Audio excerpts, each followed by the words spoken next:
Амансыздар бардактуу тез кабардын көрүүчүлөрү, кутмандуу күнүңүздөр менен.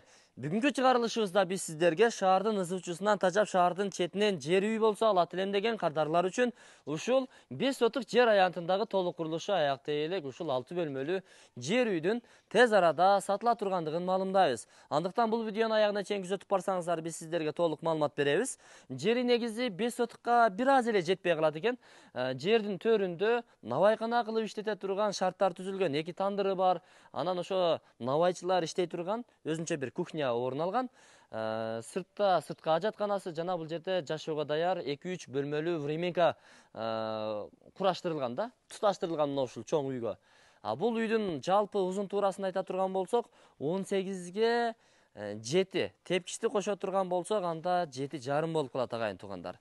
Эми сиздерге кайсыл жерде жайгашкан, баасы канча болду десеңиздер, башында айтып өтөйүн, сиздерди бук кылбай. $115,000 бир аз кеми бар. Сүйлөшүү жолдору каралат, бирок накталай акча менен достор. Варианттары жок экен. Андыктан чамдаңыздар, чалыңыздар, бул Оштогу ХБКда жүрүңүздөр, көчө тараптан сиздерге келүү даректерин айтып көрсөтөлү. Андан кийин сөзүбүздү дагы улантабыз. Учурда мен Ош шаарынын түндүк тарабындагы Касымбеков көчөсү, ХБКдагы көчөдө турамын. Манас айлампасы тараптан дагы келсеңиздер болот. Бул жагында болсо, бардыңыздар жакшы билген троллейбустун акыркы конечныйы Кудайберди автозапчасть базары, анын жанында МК Грант, Эл базары, паспорт стол. Сиздер кайсыл тараптан келсеңиздер дагы ушул МК Гранттын жанындагы терминалдын таштак жолунан ылдый түшүп барасыздар. Эл базар бүткөндөн кийин оң тарапка кирген биринчи көчөгө кирип, буйтап бара бересиздер. Ошол жактан көрүшкөнчө.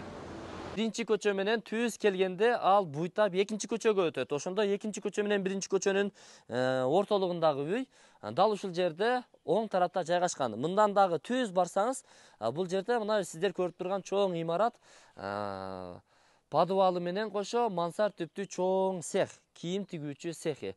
Ошого 15 метр жетпей жолдун оң тарабында жайгашкан. Негизи бул жерге 3 көчө менен келсеңиздер болот. Кудайберди автозапчасть базарынын ичинен түз кирип келсеңиздер болот. Бул жерде баягы Coca-Cola'нын офиси бар, мекемесичи, ишканасы, заводу. Ошонун артында болуп калат, мына күн батыш тарабында. Анан жанагы Кара сууга бара жатканда темир жол бар эмес беле? Ошонун жанынан түз ичкери кирип келсеңиздер дагы болот. 3 көчө менен келесиздер. Айтор ошондой эсим номер экран астында камтылган, өзүңүздөр чалып байланышып келе бересиздер. Локацияны шундай таштайт, карта менен өзүңүздөр издеп таап келе бересиздер. Бул жерде айланасы пескоблоктор менен тосулган. Жүрүңүздөр, сиздерге ушул чоң үйдөн баштайлы.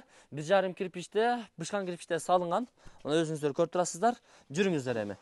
Толук курулушу аяктай элек. Калганын өзүңүздөр табитиңиздерге жараша каалагандай кылып, ремонт кылып, жашаганга шарттарды түзүп алсаңыздар болот. Бул тепкичтин орду каралган. Экинчи кабатка ушул жерден чыгып кетилет. Экинчи кабатка азыр биз чыга албайбыз, айла жок. Бирок ал жакта дай карасак 2 бөлмө экен. Анан бул жакка кирип кетүүчү дагы 1 бөлмө бар. Ошондо экинчи этажда 3 бөлмө болуп калат экен. Негизи биринчи кабаттан дагы могу тарапка бир эшик орнотулган. Гипсокартон менен азыр бекитип коюптур. Аны дагы буюрса айланып наркы тараптан көрсөтөбүз. Киргенде оң тарапка бурулсаңыздар, бул жерде чакан бир бөлмө. Узун туурасын айта турган болсок, 3кө 6 бир кухня кылып аласызбы же бир уктоочу бөлмө кылып аласызбы? Айтор өзүңүздөрдүн табитиңиздерге жараша, планыңыздарга жараша. Бул зал конок бөлмөсү. Узун туурасыны болжол менен айта турган болсок, 6,5га 3,80. Мына 1, 2, 3, 80. Буюрса мына биринчи кабат менен экинчи кабаттын ортолугунда заводской плиталар басылган. Мына өзүңүздөр байкап көрүп турасыздар. Жакшы. Негизи курулушу мыкты болуптур. Караңыздар. Мына ушундай делерге дагы не деп коет эле? Комментарийге жазып коюңуздар. Стройкада жакшы көптөн бери иштегендер. Мына. Эми жүрүңүздөр. Сыртка чыгалы дагы жандагы уланган тарабын көрсөтөлү. Тепкичтен бул жакка дагы чыгып келсек болот. Бул өзүнчө бир терраса болуп калат экен, буйрса. Кааласаңыз айландырып пластик терезелер менен панорамный кылып тосуп алсаңыз болот. Же болбосо ушуга чейин дубал уруп, үстүнө терезе кылып койсоңуз болот. Эми планыңыздарга жараша акылдуулук кыла бербейин. Бул алюминий эшик. Мындан киргенде чакан кире бериш перехвачкасы, коридор деп койсок дагы болот. Оң тарапка кирсек, бул жер баягы орустар, по-моему, дейт эле го. Ошондой окшойт бул квартира, жок. Адашып кеттим. Ашканасы. Бул жактан дагы баягы биз көрсөткөн ортолугу гипсокартон менен тосулган эшик аркылуу кирип чыгып, тоюнуп, тамактанып, кирип жатып, эс ала бересиздер. Жашоо ошону менен уланат. Бул төплүү пол достор. Негизи бул муунун астында болуш керек эле муну төплүү полчу. Бирок жетишпей калган окшойт. Астына өзүңүздөр түшүрүп аласыздар. Бул жерде мына төплүү полдун мээси. А бул жакта болсо душ туалет орун алган, кеңири. Чоң болуптур негизи. Чаканыраак бир бөлмө да. Жуунучу бурчу, ваннасы, аристон бар, раковинасы бар, күзгүнү чекчейтип орнотосуз, ремонтты кыласыз. Бул жерде унитаз бар. Ошол эми. Башка эмне дейбиз? Канализация келгенби, келелекпи? Ал жөнүндө маалыматым жок, бирок септиги бар экен. А бул жагы болсо дагы бир уктоочу бөлмө. Төплүү пол кылып койгон муну дагы. Бир терезеси камтылган. Бул эмеректер калабы кетеби, анысын билбедим. Ошол монша бойлор менен чапташтырылган. Демек, жашоого даяр убактылуу 1-2 бөлмөсү бар экен да. 1-2 бөлмөсү бар экен.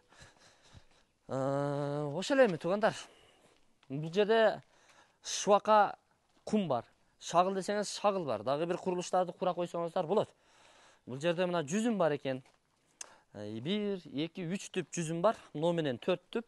Роза гүлдөрү бар экен. Анар бар, алма бар, кокон гилясы бар.